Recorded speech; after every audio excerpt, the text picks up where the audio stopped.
You ask Tiger to solve. This deals with linear equations with one unknown. The final result is x equals 20. Let's solve it step by step.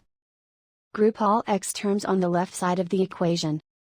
Subtract 6x from both sides. Group like terms. Simplify the arithmetic. Group like terms. Simplify the arithmetic. Group all constants on the right side of the equation. Subtract 45 from both sides. Simplify the arithmetic.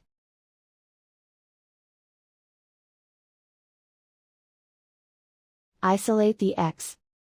Divide both sides by -2.